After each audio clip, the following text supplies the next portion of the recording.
presentations this morning have focused on AI as a tool to solve a research problem, right? Because of analytic capabilities or so on. In our presentation, AI is the research problem. Right? It is the object of the research. We're looking at when people use AI to make decisions, what are the issues that emerge? So it's very much aligned with the panel this morning. And we look specifically in the case of police decision-making, right? So AI holds great promise for saving money and time in policing because of all the great analytical capabilities that you guys have been talking about this morning. However, there are also many issues, many dangers, just like the panel flagged just before lunch, right? And we've seen, if we're following the news last week, we saw this example of very embarrassing, but also very consequential use of AI in policing that caused the problem when the police chief used AI to produce a report without checking the information. So what we are, so we have this situation where either absolute trust in AI or absolute distrust of AI when used in decision-making could cause a problem, right? If you have absolute trust, you could have the kind of biases and mistakes that you just flagged and the panel mentioned. If you do not trust it, you fail to tap into those productivity gains and savings and so on. So what we want to, so clearly there is a need for a human in the loop, as the panel argued before lunch. And what we are asking is, how can we make sure that the human stays engaged, stays vigilant, right? During this process, doesn't defer too much to the AI or doesn't ignore much to the AI. And that's we assume that there may be many factors that may impact on these, a concept that Federico developed, and it's called AI vigilance.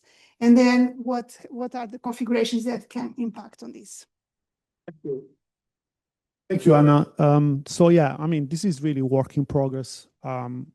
It was funded initially by a BA Academy grant, but now hopefully we're going to be submitting, Anna and I and a few more colleagues of ours, a follow-up. But the idea is to really try to develop a model of AI vigilance. So the initial project looked at, bless you. The initial project looked at really interviewing 15 people who are key decision makers. And when I say key decision makers, we don't mean just people who actually strategically use AI in policing, like, for example, chief information officers or so on and so forth. Also people who were developing what has become the covenant for the responsible use of AI in policing. Unfortunately, this morning I had to dash off because I had a meeting, last-minute meeting, so I couldn't really see if my question was addressed. But one of the things that I'm really interested in is how do we operationalize these high-level principles that inform the responsible use in actual metrics or in actual responsible use in practice? Okay, this is really what I'm interested in. And then what we did was a follow-up survey. And from this follow-up survey, we kind of targeted a purposeful sample of only 21 informants who, played this strategic role in the use of AI. And then we tried to use this abductive way of theorizing, which is really a dialogue between theory and data. So it's neither deductive nor inductive, but it's actually abductive. And therefore, through this constant dialogue, we came up with this model. Okay, the model has effectively four conditions, which are perceived AI trust, perceived AI risk, perceived AI explainability, and perceived AI regulatory clarity, and one outcome of interest, which is AI vigilance. Now, this is really work in progress.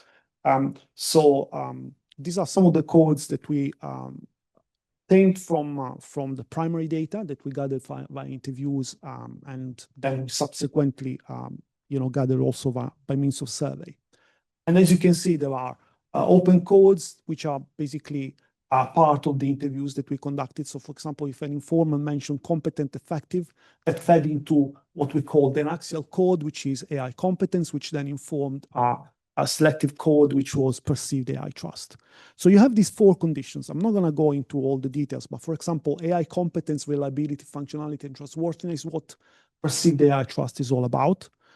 Perceived AI risk is really about what are their perceptions about the negative consequences from using AI? Do they feel cautious when using AI? What are the risks of interacting with AI? And, do they actually critically engage with AI, as Anna mentioned earlier on? Perceived AI explainability is about the transparency, the understandability, customizability, and then the ability to use AI without third-party support. And then you got regulatory clarity, which is really to what extent are these regulations simple, understandable, and easy to comply with. And then finally, vigilance, which is about awareness, alertness, and accountability. I just want to briefly show you the findings, again, preliminary findings. By the way, those pictures I generated with ChatGPT. I didn't double check if they are correct or not, so it was like last minute. I just thought it was fun to do that. But the important point is this, is like you got, the way we're trying to represent the findings here is to use black dots to indicate the presence of a condition. And if it's a large black dot, it indicates it's a core or necessary condition. So as you can see across these three different types of vigilant AI users or decision makers, you have the perception risk as being the core necessary condition. So effectively, you are only vigilant if you perceive the AI as being risky. Okay, so that's the precondition, the necessary condition. And then you also have small dots, black dots, they indicate peripheral or contingent conditions, whereas crossed out dots or oval, they indicate the absence of the condition in question.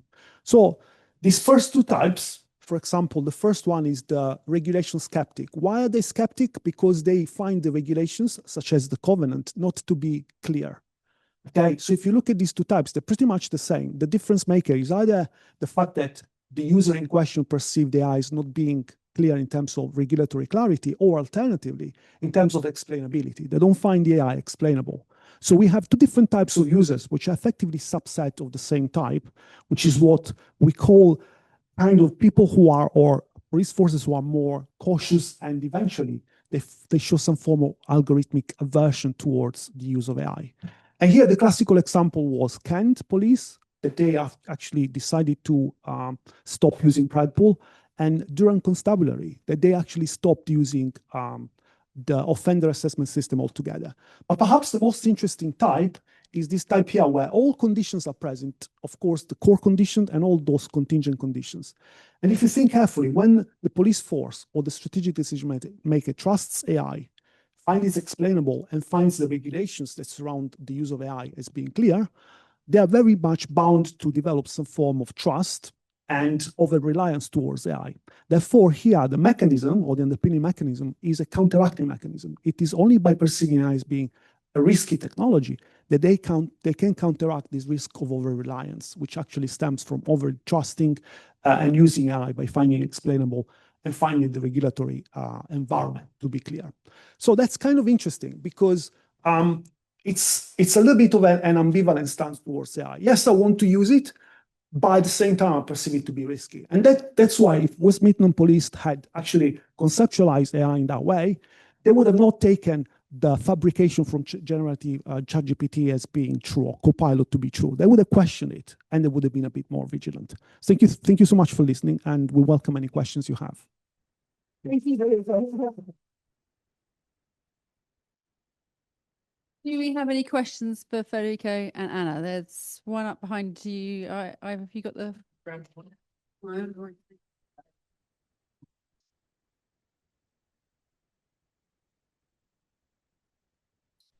those numbers? Sorry, could you? The numbers? Yes, please. Okay, the numbers. So the raw coverage, I didn't actually explain them. That's why. So I apologize for that. The raw coverage is the proportion of the outcome that is covered by a configuration. We call this a combination of conditions, and configurations of condition, right? And the unique coverage is what is the proportion of the sample which is uniquely covered by one particular configuration. So the important point, so in a way, you can think of this as explanatory power. So effectively, you could tell that this one, the skeptical user, has a large explanatory power, but it's pretty much overlapping with this other type of user, which is resistant. That's why the unique coverage, it's 0.13 or 0.08, which is smaller than this one, the third type, because that's conceptually, from a set theoretic perspective, a distinct type altogether. So it covers different types of users. Yeah. If I may follow up, do you use those numbers to validate your model? Yes, we do. Yes. Because for me, if I go along one row, they all look the same to me with uncertainties, right? 0.34, 0.32, 0.29, that barely. I can assume that with a sample of, what did you say, 16? Yeah, the sample was 20. The sample was 20. Right. Yeah. So I Yeah. So think those numbers with kind of large uncertainties. So. yeah. So this is an exploratory study. It's not a confirmatory study. So the model will be tested with a larger sample, as you just said. But one way to test it for the time being as an exploratory model, because we first need to develop the model, then we're going to test it on a large sample, is to do some form of triangulation. So for example, we're triangulating with interview data, but also with secondary data. Business reports, police reports, reports from the National Police Chief Council, and so on and so forth. So far we collected 42 reports over 1,000 pages, and that's how we triangulated. But you're absolutely right. It's an exploratory stage. No, it's not confirmatory. You want to add anything else? Okay, thank you, Federico.